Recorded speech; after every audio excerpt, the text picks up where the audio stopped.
The massive crystalline chamber of the Galactic Council stretched into the heights above, its transparent walls reflecting countless stars and distant nebulae. Admiral Ta-1 stood tall and proud at the center of the circular platform, his military uniform crisp and immaculate, despite the long journey from Earth. Around him, dozens of alien representatives from across the galaxy sat in elevated seats, creating a wall of judging eyes and whispered comments. Behind the Admiral, a massive holographic display showed Earth's primary defense fleet in intricate detail. The ships were robust and functional, their designs clearly focused on durability rather than aesthetics. Nuclear engines glowed softly at their sterns, and their hulls bore the scars and patches of vessels that had seen real service rather than parade duty. High Counselor Melirax, a being composed of living crystal that caught and reflected light in mesmerizing patterns, leaned forward in his seat. His voice carried a tone of barely concealed disdain as he addressed the human delegation. Admiral Ta-1, we have reviewed Earth's application for membership in the Galactic Council with great interest. Melirax's crystalline form pulsed with colors as he spoke. However, these vessels you present as your contribution to our mutual defense. He paused, allowing a ripple of amusement to spread through the chamber. Captain Ji-Min, standing slightly behind her admiral, kept her face carefully neutral as various alien representatives began to whisper among themselves. Some didn't even bother to hide their laughter, their various forms shaking with mirth. A particularly large gastropod-like being actually produced bubbles of amusement that floated up towards the chamber ceiling. Please continue, High Counselor, Ta-1 said calmly, his weathered face showing no sign of the insult being offered. These ships, Melirax gestured dismissively at the holographic display, appear to be using primitive nuclear propulsion systems. The whole design suggests no understanding of quantum shielding or photonic armor. I see no evidence of gravitational manipulation systems, no temporal stabilizers, not even basic reality phase generators. He shook his crystalline head, sending rainbow refractions across the chamber. These wouldn't survive a single engagement with modern weapons. The laughter grew louder. A group of energy beings near the top of the chamber pulsed with such amusement that they temporarily merged into a single glowing mass. Ta-1 caught Ji-Min's eye, and they shared a brief glance that spoke volumes. They had expected this reaction, had prepared for it, had even counted on it. Ji-Min's hand tightened slightly on the data pad she carried, but otherwise, she remained as composed as her superior officer. We understand your concerns, High Counselor. Ta-1 spoke clearly, his voice carrying easily through the chamber despite the continuing murmurs of amusement. Earth's technology may appear basic by your standards. However, we believe we can still contribute meaningfully to the Council's defensive capabilities. A serpentine being with multiple heads all laughed simultaneously. Contribute. With those. Its heads spoke in harmony. They look like they belong in a historical museum, not a modern space fleet.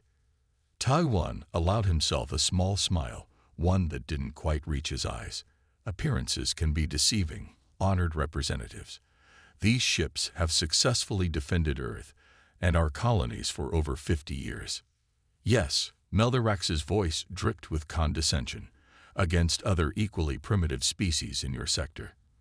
But the galaxy is vast and filled with dangers you clearly cannot comprehend. Your ships would be torn apart by even our most basic defensive systems. The Admiral maintained his dignified stance, even as more laughter echoed through the chamber. He had served in Earth's fleet for over 3 decades, had commanded ships through battles and explorations that would make these pompous bureaucrats tremble. But now was not the time for anger or pride. We request only the opportunity to prove our worth, Ta-1 said firmly. Actions speak louder than appearances. Oh, we've seen quite enough action from your species, another council member called out.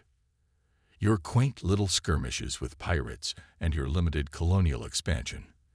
It's actually quite charming, in a primitive sort of way. Ji-Min stepped forward slightly, her voice clear and controlled. With respect, council members, Humanity has faced and overcome challenges that might surprise you. This only prompted another round of laughter. Meldorax's crystalline form sparkled with amusement as he raised a hand for silence. Very well, Admiral Ta-1. We will review your application as protocol demands. But I suggest you prepare your people for disappointment. The Galactic Council cannot risk its reputation by accepting members who would only serve as a liability in times of crisis. As the chambers filled with more laughter and dismissive comments, Ta-1 and Jimin maintained their dignified posture. They had expected mockery, had anticipated the Council's arrogance. What these beings didn't understand, what they couldn't understand through their veil of technological superiority, was that humanity had learned long ago that true strength often lay in being underestimated. As they were dismissed from the chamber, walking past the still chuckling representatives, neither officer showed any sign of anger or humiliation. They had achieved exactly what they came for. Confirmation that the Council's arrogance would blind them to the truth until it was too late. Well, Jaemin murmured as they reached the chamber's exit. That went exactly as expected. Tai-1 nodded slightly, his weathered face finally allowing a genuine smile. Indeed it did, Captain. Indeed it did. Let them laugh. They'll learn soon enough what humanity is truly capable of. Deep beneath the mountains of the Korean peninsula, hidden under layers of rock and security systems, Dr. Hae-Newell sat in her dimly lit laboratory. The soft blue glow of holographic displays cast dancing shadows on the walls as she studied the data that had consumed her life for the past 15 years. The Mars findings floated before her, complex geometric patterns that seemed to twist in ways that shouldn't be possible. These schematics, discovered in the vast Hellas Planitia Basin on Mars 36 years ago, had changed everything humanity thought they knew about physics and space travel. Hae-Newell rubbed her tired eyes, taking a moment to stretch in her chair. The lab was quiet at this late hour, with only the gentle hum of powerful computers and the occasional beep of monitoring equipment breaking the silence. 36 years of research, and they were finally approaching a breakthrough. The door slid open with a soft hiss, and Director Song Kyuri entered the lab. She moved with the careful precision of someone who had spent decades managing highly classified projects, her silver-streaked hair pulled back in a neat bun. "Another late night, Dr. Hae-Newell?" Kyuri asked, though she already knew the answer. They all worked late these days, ever since the news had come about Earth's application to the Galactic Council. "Director Song, you're just in time," Hae-Newell said, her excitement breaking through her professional demeanor. "The final simulations are complete. Look at this." She gestured to the holographic display, and new patterns bloomed in the air between them. The geometric configurations hung there, pulsing with an inner light that seemed to bend the very space around them. They were beautiful in their complexity, yet somehow natural, as if they were showing some fundamental truth about the universe that humanity had overlooked for millennia. "The patterns match exactly with the ancient designs we found on Mars," Hae-Newell explained, her hands moving through the hologram to highlight specific sections. "But more than that, we finally understand why they work."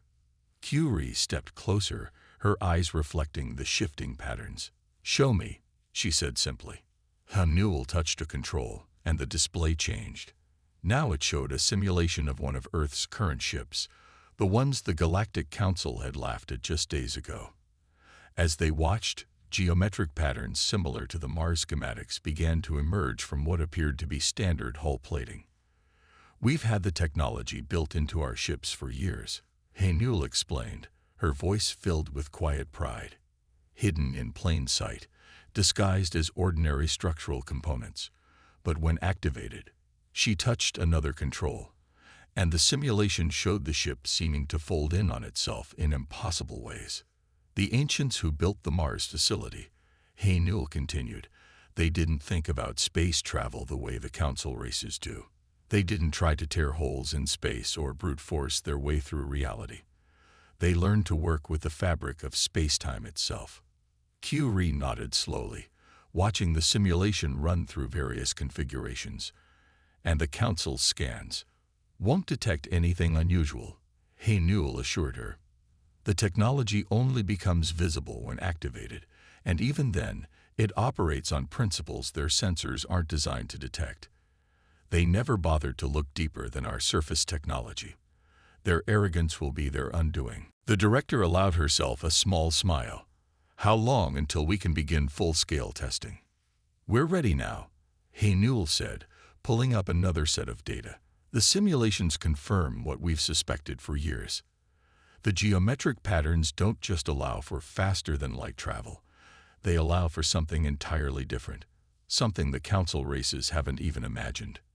She demonstrated with another simulation, showing how a ship using their technology could move through space in ways that defied conventional physics. They don't just go faster than light, she explained. They step sideways around it. The patterns create what we're calling fold spaces, regions where the normal rules of physics simply don't apply. Curie watched the simulation for several long moments, her expression thoughtful. And you're certain they won't be able to detect this. Their entire technological base is built on different principles, Hey Newell confirmed. They're so convinced of their superiority that they've never looked for alternatives. The ancients left us a different path to the stars, and we're the only ones who found it. The director straightened, her decision made. Prepare a full report for Admiral Tadwan. He'll need this when the council makes their inevitable decision about our membership application. As Curie turned to leave, she paused at the door. Dr. Hey Newell, she said softly, our ancestors would be proud. They kept this secret for decades, waiting for the right moment. Now it's our turn to show the galaxy that humanity is far more than they assumed. Newell turned back to her displays, the geometric patterns reflecting in her determined eyes. Soon, very soon, the galaxy would learn that sometimes the most powerful technologies weren't the ones that announced themselves with flash and thunder, but the ones that waited quietly, hidden in plain sight, until the moment was right to change everything. The alert sirens on New Buzan colony screamed through the night as the Draknet warships descended from orbit. The colony's inhabitants, barely awake, stumbled from their homes to see the massive alien vessels blocking out the stars above. Their sleek, predatory shapes cast dark shadows across the settlement's buildings as powerful energy weapons began to rain down. Ambassador Sunho received the news while standing in the ornate waiting area outside the council chambers. His assistant's hand shook as she handed him the data pad containing the initial casualty reports. New Buzan had fallen in less than an hour. The colonial defense forces, despite their bravery, might as well have been throwing rocks at the Draknet ships. They're moving on to Proxima Colony, his assistant whispered, her voice trembling. Our forces there are evacuating civilians, but Sunho's face remained carefully composed, though his fingers tightened on the datapad until his knuckles turned white. The Draknids have been probing Earth's borders for months, testing defenses, watching reactions. Now they had decided humanity was weak enough to strike. The doors to the council chamber finally opened. Sunho straightened his diplomatic robes and walked in, his footsteps echoing in the vast crystalline space. The council members were already seated, their various forms arranged in their usual positions of lofty authority. Honorable Council, Sunho began, his voice steady despite the fury burning in his chest. I come before you with grave news. The Draknet Empire has launched an unprovoked attack on Earth's colonies. 3 settlements have already fallen. We request immediate intervention under Article 7 of the Mutual Defense Charter. High Counselor Melirax's crystalline form flickered with what might have been amusement. Ambassador Sunho, while we sympathize with your situation, the Mutual Defense Charter applies only to full council members. Earth's application is still under review. People are dying, Sunho said, allowing some of his anger to show. The Draknids are slaughtering civilians. Surely the council cannot stand by and watch this happen. A serpentine council member waved several tentacles dismissively. The Draknids are merely asserting their territorial claims. Claims, I might add, that predate humanity's expansion into that sector. Territorial claims. Sunho's voice rose slightly. Our colonies were established on uninhabited worlds. We followed all Council protocols for expansion. Protocols that apply to Council members, Melirax reminded him. Your species chose to expand beyond your solar system, despite lacking the technological sophistication to properly defend such colonies. The chamber filled with murmurs of agreement from other Council members. Sun Ho watched in disbelief as these supposedly advanced beings casually dismissed the deaths of thousands. Perhaps, Melirax continued, his crystalline form shimmering with false sympathy, your people should have remained within their solar system, where primitive species belong. Sun Ho's hands clenched at his sides. The latest casualty reports were still coming in on his neural implant. Proxima Colony was under heavy bombardment. The civilian evacuation ships were being targeted as they tried to escape. Is this the justice the Council claims to uphold? He asked quietly. Is this the civilization you represent? You misunderstand, Ambassador, Melirax said smoothly. This is precisely the civilization we represent. Order, structure, species knowing their proper place in the galaxy. The Draknets are simply helping to restore that order. Sun Ho stood silently for a moment, looking at each Council member in turn. He saw no compassion in their alien faces, no concern for human lives being lost, only smug superiority and political calculation. I understand perfectly, High Counselor, he said finally. You've made the Council's position very clear.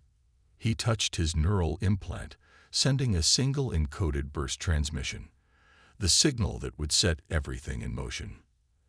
Ambassador, one of the energy beings near the top of the chamber pulsed with what might have been concern. Surely you understand that your primitive fleet cannot hope to stand against Draknet warships. Accept the inevitable. Withdraw to your home system.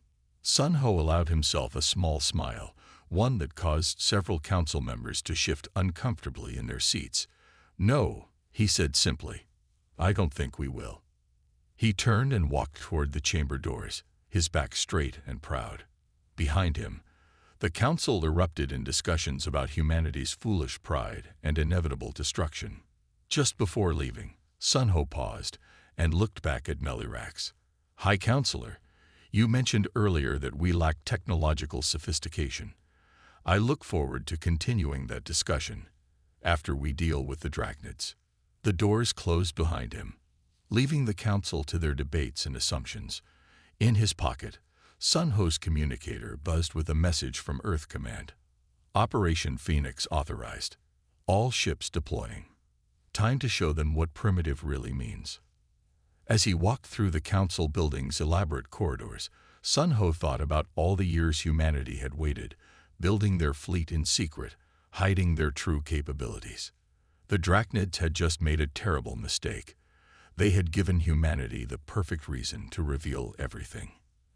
And the Council, in their arrogance, had given humanity the perfect audience. The vast darkness of space lit up with the blue-white glow of nuclear engines as Earth's fleet assembled near Jupiter's orbit. Fleet Commander Li Hyun stood on the bridge of his flagship, the EFS Dauntless, watching as ship after ship took its position in the carefully planned formation. To any observer, and he knew there were many watching, they would appear to be nothing more than outdated vessels preparing for a hopeless last stand. All ships report ready, Commander, his tactical officer announced. The Draknet fleet is still engaged at Proxima Colony. Estimated 30 minutes until they detect our approach. Li Hyun nodded slowly, his weathered face illuminated by the soft glow of tactical displays. 40 years he had served in Earth's fleet. 40 years of keeping the greatest secret in human history. Now, finally, it was time. Open fleet-wide communications, he ordered. When the channel clicked open, he took a deep breath. This is Fleet Commander Li Hyun to all ships. The moment our ancestors prepared for has arrived. Initiate Protocol Phoenix. Authorization Code. Echo 7 Mars Rising. Across the fleet, hidden systems began to wake. Captain Jingmin, standing on the bridge of the EFS Sejong, watched as her ship's hull plates started to shift. Geometric patterns, invisible until now, emerged from what had appeared to be ordinary armor plating. The ship's primitive nuclear engine pulsed with an inner light that seemed to bend the space around it. Engineering reports all systems nominal, her first officer reported, trying to keep the excitement from his voice. The ancient tech is responding exactly as designed. Jae-min allowed herself a small smile. Signal the fleet. The Sejong is ready. One by one, the ships of Earth's fleet transformed. What had appeared to be simple structural supports revealed themselves as complex geometric arrays. The patterns spread across their hulls like blooming flowers, each line and curve exactly as the ancient Mars schematics had shown. First wave, take point formation, Lee Hyun commanded. Second wave, prepare to follow on my mark. Remember your training. This technology will feel strange at first, but trust in it. Trust in what our ancestors discovered. The fleet moved with practiced precision, decades of secret drills paying off as they arranged themselves in a formation that would have seemed nonsensical to conventional military doctrine. But there was nothing conventional about what they were about to do.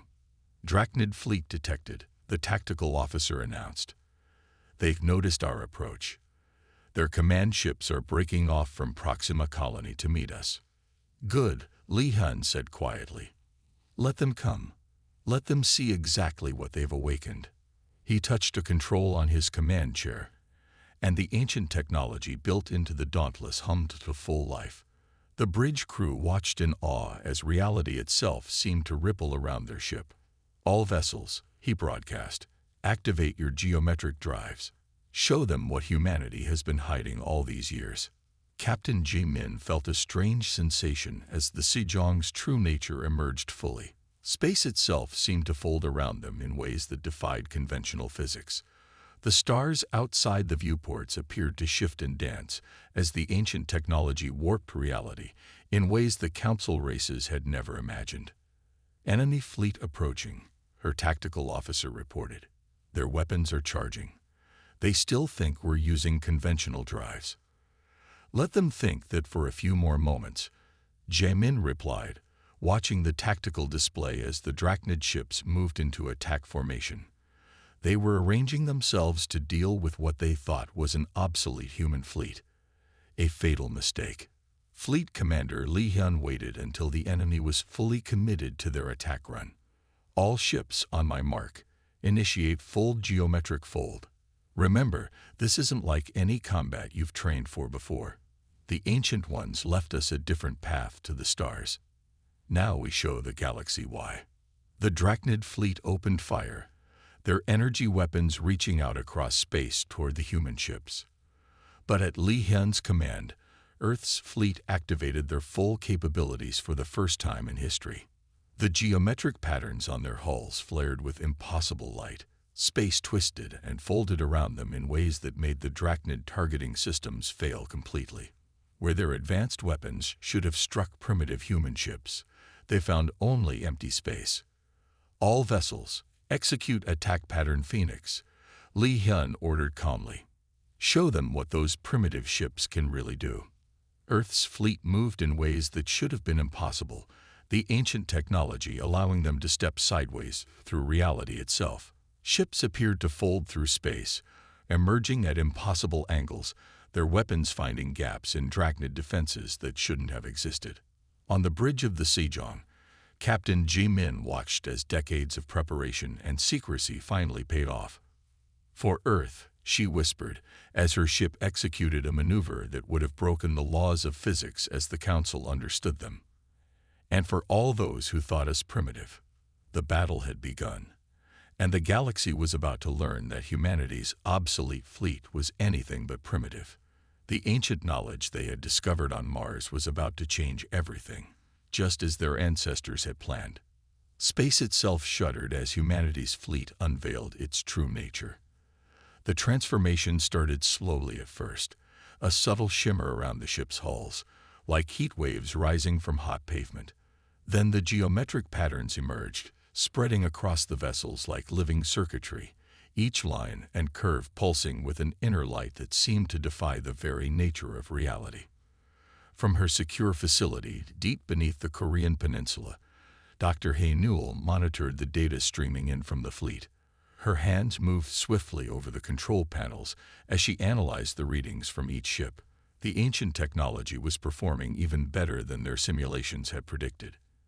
Energy patterns stable across all vessels, she reported over the fleet-wide channel.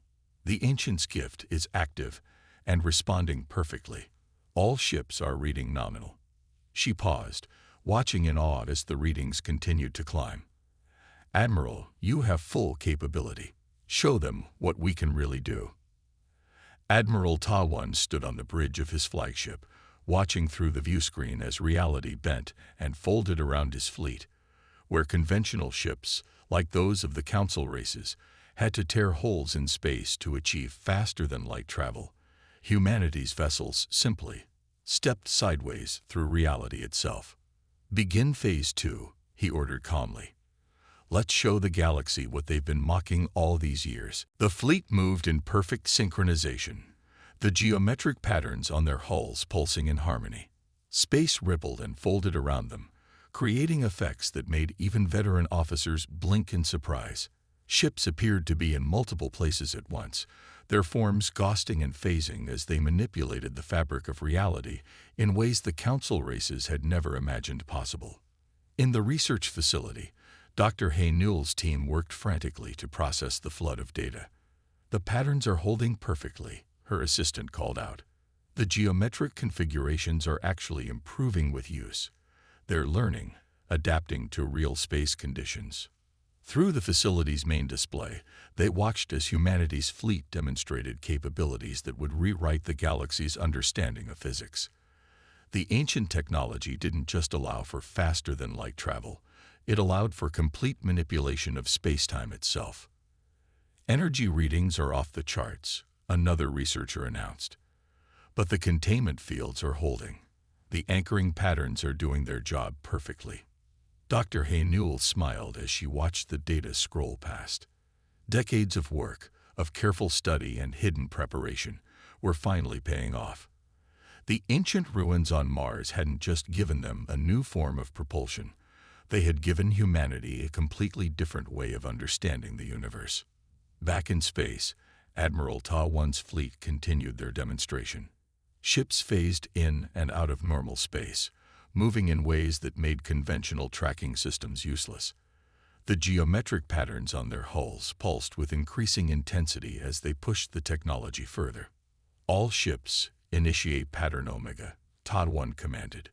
Let's show them everything. The fleet's formation shifted, the ships arranging themselves in a complex three-dimensional pattern that would have seemed random to outside observers. But as the geometric drives activated at full power, the purpose became clear.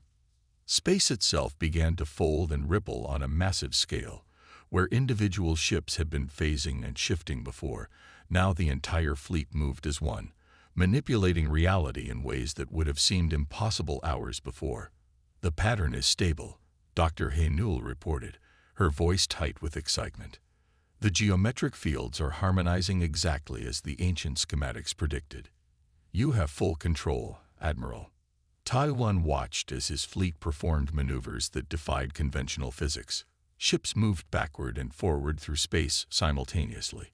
Others appeared to split into multiple copies, each one as real as the original. The ancient technology didn't just break the rules of physics. It revealed that those rules had never been complete in the first place. Send the signal to all observation posts, he ordered. Let's make sure the Council and the Draknets get a good view of what their primitive neighbors can really do. As the fleet continued its demonstration, Dr. Hay Newell's team recorded everything. Every impossible maneuver, every reality-defying movement was carefully documented. This wasn't just a show of force. It was proof that humanity had found a different path to the stars, one that the supposedly advanced races had never even considered. To think, Dr. Hay Newell mused as she watched the data pour in. They laughed at our primitive technology. They'd never bothered to look deeper, to consider that we might have found something they missed. The geometric patterns continued to pulse and shift, each ship in the fleet now moving with perfect coordination. They were rewriting the rules of space combat, of movement through space itself. And somewhere out there, the council races were watching, finally understanding just how wrong they had been about humanity's capabilities.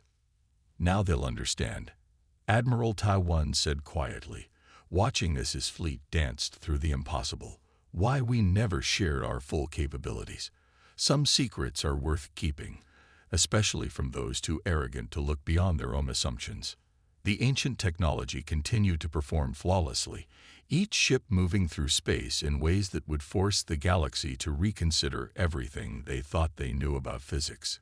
Humanity's greatest secret was finally revealed, and nothing in the galaxy would ever be quite the same again. The massive Draknet warships hung in space like predatory creatures, their weapon systems fully charged and targeting arrays seeking their prey. But for the first time in their long history of conquest, the Draknets found themselves facing something they couldn't understand. Captain Ji-min sat calmly in her command chair aboard the EFS Sejong, watching as the enemy fleet tried desperately to establish a firing solution on her vessel. The geometric patterns across the Sejong's hull pulsed with ethereal light as it phased in and out of conventional space. Enemy vessels attempting to predict our movement patterns, her tactical officer reported, a hint of amusement in his voice. They're still trying to apply standard combat algorithms. Ji-min allowed herself a small smile. Difficult to predict what their computers say is impossible. She watched as another Draknet cruiser fired a full spread of energy weapons at where they thought the Sejong would be. The beams passed harmlessly through empty space as her ship shifted reality around itself. The battle spread across the star system, but it wasn't really a battle anymore. It was a demonstration of just how outmatched the Draknets truly were.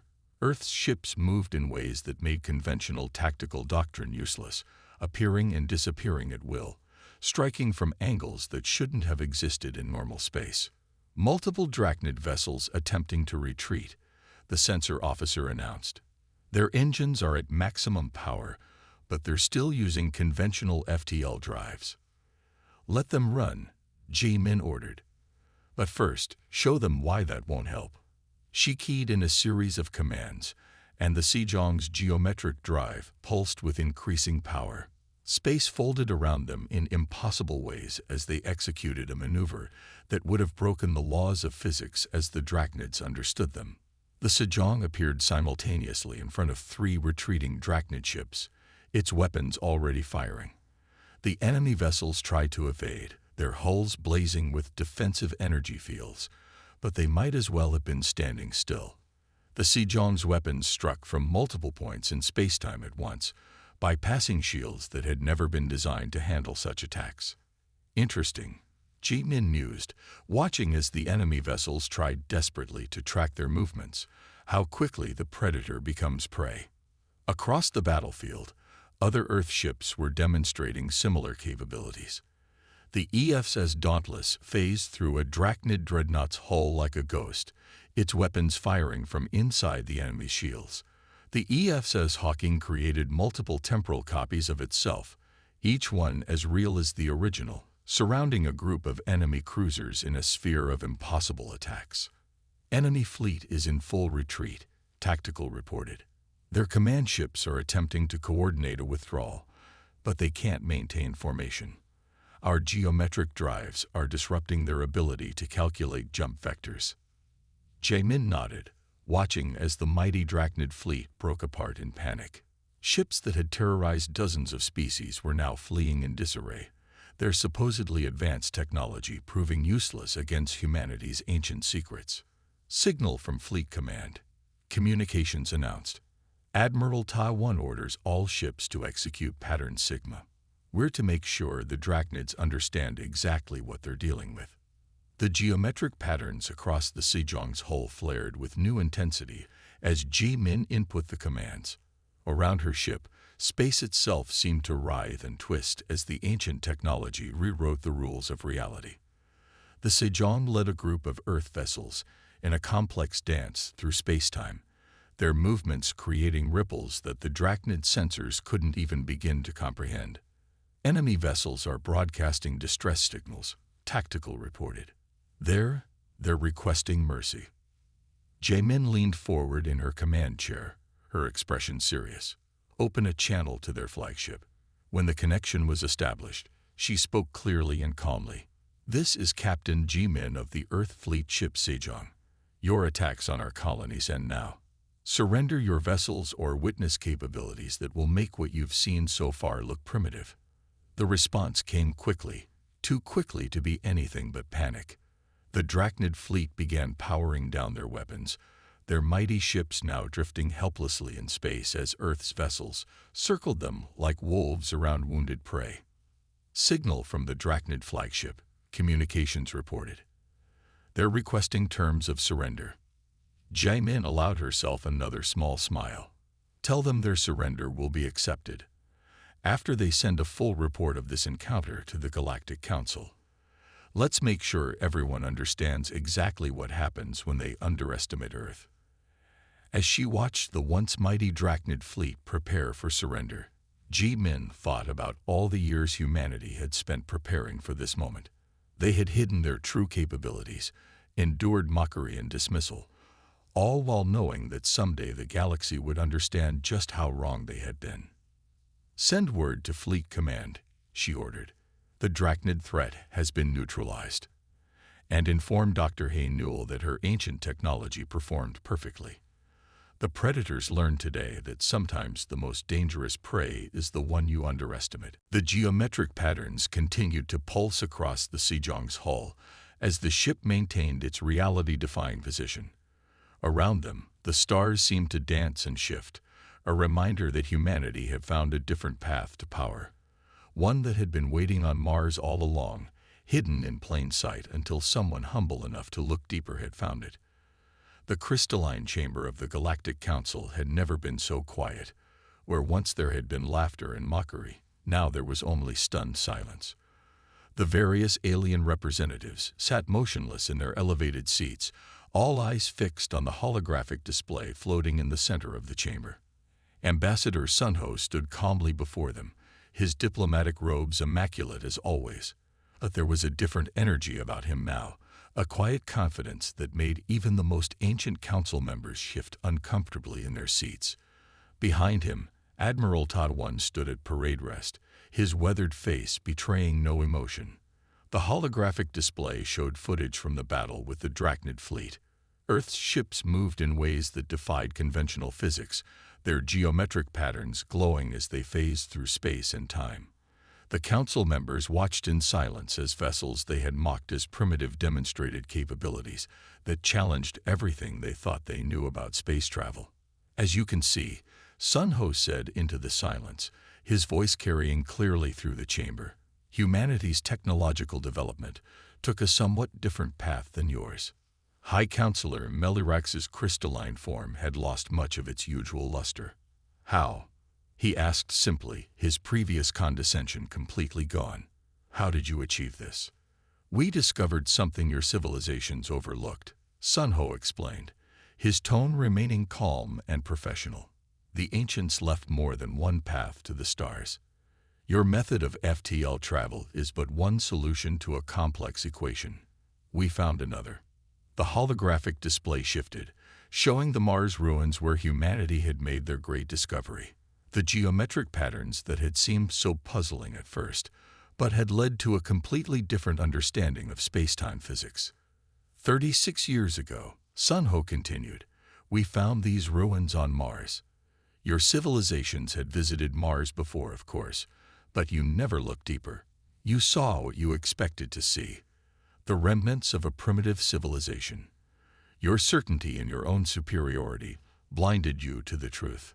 A Serpentine Council member coiled nervously. The Draknet fleet. Our reports indicate they were completely outmatched. They were. Admiral Ta-1 spoke for the first time, his voice carrying the weight of decades of command, just as any fleet would be if they relied solely on conventional space-time mechanics. The holographic display showed more footage from the battle. Earth ships appearing in multiple places simultaneously, weapons firing from angles that shouldn't have existed, reality itself bending around vessels that the Council had dismissed as obsolete. Your civilizations tear holes in space to achieve faster-than-light travel, Sun Ho explained. A brute force approach that works, certainly, but is far from elegant. The ancients found a way to work with space-time itself, to fold it like paper rather than rip it apart. The council chamber erupted in whispered conversations as the implications became clear.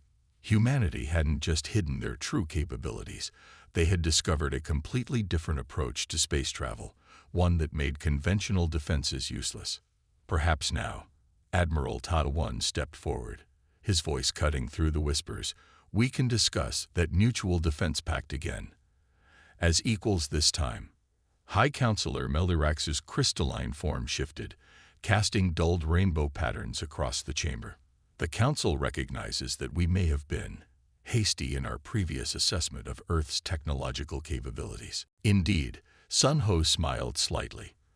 Though I must thank you for your dismissal of our fleet. It made keeping our true capabilities secret much easier when everyone assumed we were primitive. The Council's unanimous agreement to Earth's membership came swiftly after that. The various representatives, who had laughed at humanity's obsolete ships just days ago, now fell over themselves to establish diplomatic relations with Earth. As the session concluded, Sun Ho and Admiral Ta One shared a knowing look. They had achieved everything their ancestors had planned when they first discovered the ruins on Mars. Humanity had proven that sometimes the greatest discoveries come not from assuming superiority, but from being willing to look deeper, to consider possibilities that others had dismissed. A remarkable day for Earth, Melirax offered as they prepared to leave. His crystalline form had regained some of its luster, but would never shine quite as brightly with arrogance again.